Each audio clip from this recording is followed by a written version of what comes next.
setiap yang menyimpang. Silakan, siapa di talian? Assalamualaikum. Waalaikumsalam, siapa di sana? Saya Nur Azman daripada Johor Bahru. Azman, apa kabar? Sehat Alhamdulillah. Silakan dengan Prof. Ya Prof, saya ada sedikit pandangan berkenaan tentang matlamat penjajahan. Ya. Jadi sebenarnya benda-benda ni dah berlaku berturut-turut kali dan sepatutnya pemimpin kaum muslimin tak mudah diperbodohkan oleh pemimpin-pemimpin kufur. Ya. Tetapi menjadi satu kehairanan. Mengapa pemimpin-pemimpin kita terus-menerus mempercayai kata-kata pemimpin-pemimpin kufur ini daripada penyelesaian ataupun penjelasan yang telah tercatat dalam kitabullah. Jadi kalau kita perlihatkan tujuan matlamat penjajahan yang dilakukan di antaranya, yang pertamanya adalah untuk nak mengembangkan kristianisasi atau mengkristiankan kaum muslimin. Kemudiannya yang keduanya, dia nak menukar segala sistem yang telah diwahyukan oleh Allah kepada sistem sekular atau sistem-sistem yang lahir daripada barat. Seperti sistem demokrasi, sistem kapitalis, sistem macam-macam sistem yang dilahirkan. Dan dia nak tukar segala akidah umat Islam itu kepada akidah yang kufur. Kemudian yang ketiga, dia nak merampas segala kekayaan dan sumber alam sesebuah negara. Ya, itu mungkin apa yang berlaku sekarang negara tersebut selagi dia tidak berjaya untuk nak mengadopt atau nak mengabsorb segala kekayaan itu untuk menampung segala kos peperangan yang telah dilakukan. Baik, terima kasih Encik Azman dengan ulasan itu tadi. Tapi itu satu pandangan yang tidak pernah saya dengar lagi untuk mengkristianisasikan masyarakat. Cuma kita pernah dengar pasal minyak, pasal strategik lokasi. Tapi mengkristianisasi tak pernah saya dengar. Apa pandangan Prof? Ya, ini bukan satu pandangan yang saya kira pandangan individu kerana perlu dibuktikan dari segi kebenaran dan apa realitinya. Cuma apa yang saya nak sebutkan di sini ya, persoalan politik Iraq ini merupakan satu yang cukup kompleks sebenarnya. Kita melihat bagaimana dunia mengetahui tentang kezaliman Saddam Hussein. Negara-negara Arab, negara Islam tahu tentang kezaliman beliau.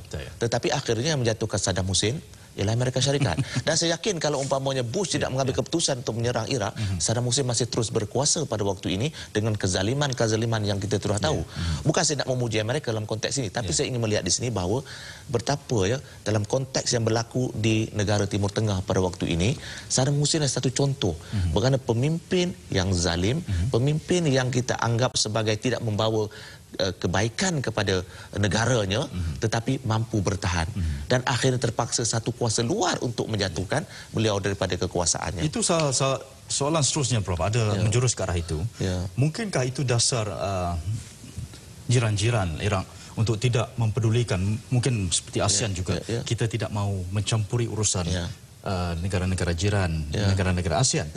Adakah itu satu polisi mereka? Dan soalan seterusnya, adakah apabila mereka yang datang menjaga keselamatan dan membuang seorang diktator, adakah tidak ini memalukan negara yang Islam, yang majoritinya Islam begini? Saya boleh kaitkan ini dengan pengalaman saya sejak beberapa tahun yang lampau. Saya banyak berada di negara Arab, khususnya bila saya terlibat dalam pengajaran di University of Cairo.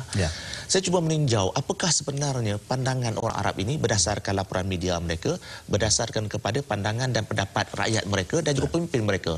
Saya setuju bahawa apa yang berlaku pada waktu ini di kalangan negara-negara Arab, pandangannya negara mereka dahulu. Our country first. Negara kami nombor satu. Kalau mereka itu Lebanon, Lebanon nombor satu. Kalau negara itu Mesir, Mesir nombor satu. Oleh itu apa yang berlaku di sekitar mereka itu ialah masalah negara berkenaan sendiri. Dan ini masalah yang berlaku di kalangan negara Arab ini. Kalau umpama di Iraq ini sebagai satu contoh, di Palestin satu contoh yang lain. Walaupun berlakunya penindasan, kezaliman Israel, tetapi ternyata sekali penglibatan orang Arab melalui Liga Arab ataupun pertubuhan-pertubuhan yang lain untuk membantu menyelesaikan masalah itu amat tidak begitu berkesan. Memalukan sekali. Betul. Baik. Kita ada seorang lagi pemanggil di talian. Siapa di sana? Assalamualaikum. Halo, Assalamualaikum. Waalaikumsalam. Siapa di sana? Saya Kori Kartika Purba. Dari mana? Daripada Johor Bahru. Silakan. Saya rasa ya, pandangan kita, kalau seluruh umat Islam bersatu padu, apa cara sekalipun kita bersatu, mesti Amerika itu sedar dengan sendirinya mereka pun akan keluar daripada Iraq. Sebelum itu saya ingin tahu, Puan dari Malaysia? Tak, saya daripada Indonesia. Indonesia ya, Puan Kori. Sudah berkahwin sini, seorang saudara baru. Baik, selamat datang ke RTM Dunia. Jangan minta tolong jauhkan sedikit pada televisyen ya, supaya kita boleh dengar dengan jelas apa perbualan kita. Iya. Terima kasih. Silakan. Salah satunya saya rasa ini pandangan kita melihat negara Islam berkecai sebab kita tak bersatu. Baik. Ya. Bersatu adalah memang salah satu sebab. Ada lagi apa pandangan Puan? Utamanya itulah yang kita mesti bersatu. Bersatu ya. Baik. Dengan cara Islam. Baik, terima kasih Puan Kori. Selamat datang. Pemanggil pertama dari Johor, pemanggil kedua dari Johor, dan Puan Kori mungkin adalah pertama kali bersama kita. Pandangan itu memang sejak azali penyatuan negara-negara Islam, penyatuan orang Islam. Apa pandangan Prof? Itulah idealnya, yang sebaik-baiknya. Tetapi kalau kita lihat, ideal satu, praktikalnya satu. Kita dapati pada waktu ini, walaupun dikatakan umat Islam itu bersatu, tetapi untuk menyatu umat Islam itu bukan suatu perkara yang mudah. Di kalangan negara-negara Arab sampaikan adanya yang mengatakan bahawa dalam seluruh orang Arab ini cuma 2 orang saja boleh menyatukan mereka. Yang pertama ialah Nabi Muhammad, yang kedua ialah Ummi Kalsum. 2 itu saja ya? Ini saja yang berjaya menyatukan orang Arab. Yang lain itu sukar. Nasir pernah cuba, Al-Malik Faisal pernah cuba. Tetapi ternyata sekali itu tidak berjaya. Ini menunjukkan betapa sukarnya. Walaupun semua orang bercakap soal penyatuan dan sebagainya, tetapi sekarang kata-kata itu betul. Tetapi segi realiti dan praktikalnya ternyata jauh daripada mencapai matlamat. Tetapi persoalannya Prof, ya, kenapa untuk menyatukan orang-orang ini, dan kenapa tidak orang Amerika melihat ke Afrika, di mana di situ pun ada konflik penyatuan. Kenapa di kawasan yang kaya dengan minyak yang diberi keutamaan? Ini satu lagi persoalan yang sering ditimbulkan ya. Orang Arab ini diberi dengan keistimewaan, kelebihan yang membawa kepada kebaikan dan juga membawa kepada malapetaka. Nabi Muhammad dikatakan telah membawa kepada kesejahteraan, kerahmatan kepada orang Arab. Itu ternyata memang jelas ya.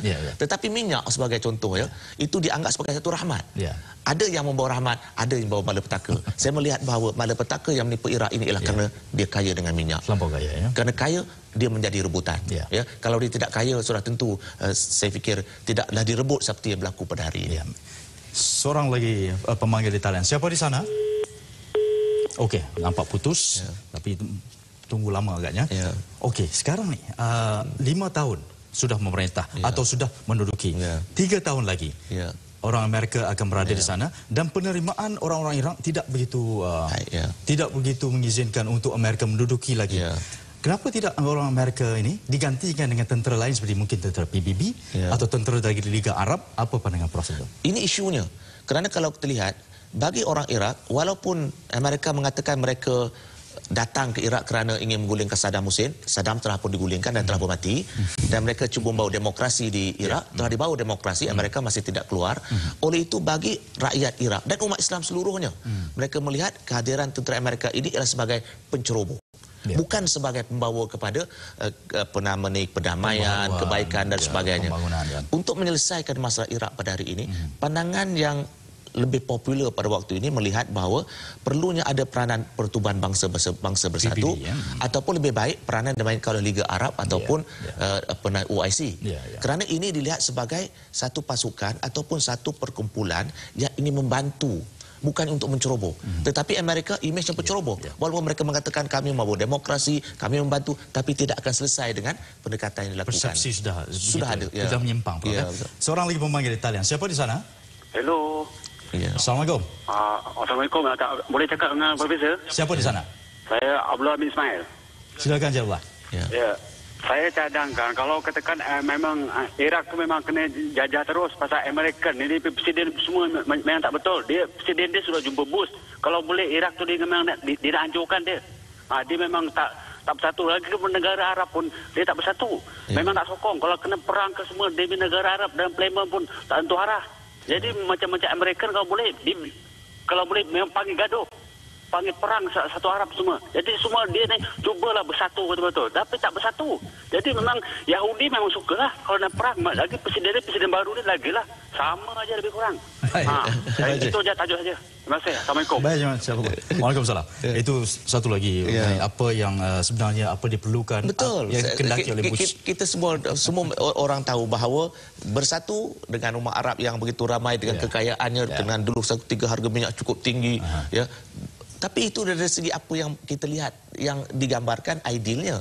Tetapi bila sampai kepada praktikal dan pelaksanaannya, ternyata sekali penyatuan itu masih jauh lagi kalau kita bercakap di kalangan orang Arab ini. Sebab kalau umpamanya mereka bersatu, sudah lama mereka belum menyelesaikan isu Palestin, sudah lama mereka menyelesaikan isu Arab. Tetapi itu tidak berlaku. Kita ada seorang lagi memanggil. Siapa di sana? Assalamualaikum. Waalaikumsalam. Siapa di talian? Saya Aziz, saya Kuala Lumpur. Cik Aziz, silakan. Ya, Prof. Saya berpendapat jelas daripada perjanjian di antara Amerika dengan Iraq ini, bahawa ini adalah satu helah Amerika untuk terus menduduki Iraq. Kerana kita dapati bahawa salah satu klausul perjanjian itu di mana pemerintahan tentera telah diserahkan kepada tentera Iraq, tetapi tentera Amerika dan juga kontraktor-kontraktor yang merupakan dalang-dalang yang memberi senjata kepada pihak Amerika. Mereka ini adalah broker penyedayah dunia yang didalangi oleh kontraktor ini, tidak tertakluk kepada undang-undang Iraq. Jadi saya dapati bahawa di mana di dunia ini sekalipun tidak ada satu undang-undang yang tidak terpakai untuk mana-mana orang yang menduduki negara lain, ya, tertakluk kepada negara berkenaan. Itu pandangan saya. Terima kasih, Aziz. Dengan pandangan itu, okey. Pandangan itu dan soalan yang terakhir yang menjurus ke arah soal persoalan tadi, wajarkah Amerika berada di bumi Iraq selama 3 tahun lagi? Dan ini juga akan menjawab apa yang ditanya oleh Encik Aziz tadi. Ini merupakan satu persoalan yang cukup penting sebenarnya. Sebab 3 tahun satu tempoh yang panjang. Mungkin lebih banyak berlaku keganasan, berlaku kematian, kesasaraan dan sebagainya. Tetapi bagi saya melihat bahawa isu Iraq tidak akan selesai dengan kehadiran tentera Amerika. Dia akan selesai kalau itu diselesaikan oleh kumpulan-kumpulan ataupun kelompok ataupun negara ataupun organisasi yang hadir di Iraq bukan sebagai penceroboh tetapi sebagai kelompok yang membantu mereka untuk menyelesaikan masalah mereka.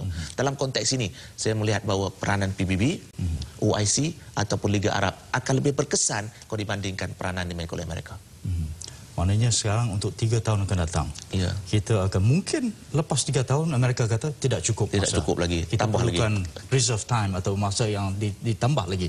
Mungkin itu berlaku, Prof? Betul, kemungkinan boleh berlaku. Jadi apakah persoalan sekarang? Apakah patut diterima oleh Kabinet Iraq untuk pendudukan ini, untuk jangka masa 3 tahun lagi? Pada pandangan Prof, memang tidak wajar dan kelompok baru patut datang sebagai penyelamat. Tetapi dalam waktu sekarang, Iraq tidak ada pilihan. Kalau Amerika keluar pada waktu ini, sudah pasti akan berlaku kacau bilau. Baru mereka tidak ada pilihan, mereka tidak bersedia pada waktu ini. So dengan harapan 3 tahun ini mereka lebih bersedia untuk menghadapi kemungkinan-kemungkinan yang saya sebutkan tadi. Oleh itu apa yang berlaku dalam 3 tahun ini merupakan satu perkara yang cukup penting kerana ia memberikan satu tempoh masa untuk mereka membuat persiapan-persiapan supaya Iraq yang ditinggalkan itu bukan Iraq seperti Somalia ditinggalkan oleh diktator tentera satu ketika dahulu. Kalau itu berlaku, keadaannya lebih buruk kerana dia akan menjejaskan suasana serantau dan kawasan ini adalah kawasan yang kaya dengan minyak. Hilanglah imej Amerika di dunia. Baik. Saudara, demikian perbincangan kita bersama Profesor Dr. Muhammad Ridwan Othman berkaitan isu pengunduran tentera Amerika dari bumi Iraq. Terima kasih sekali lagi, Prof, kerana bersama kami di RTM Dunia. Begitu malam sekali begini. Baik. Dan bagi pihak penerbit Syahbuddin Abdullah serta seluruh kru RTM Dunia, saya Zaini Yuhyi ucapkan terima kasih kepada anda yang menonton.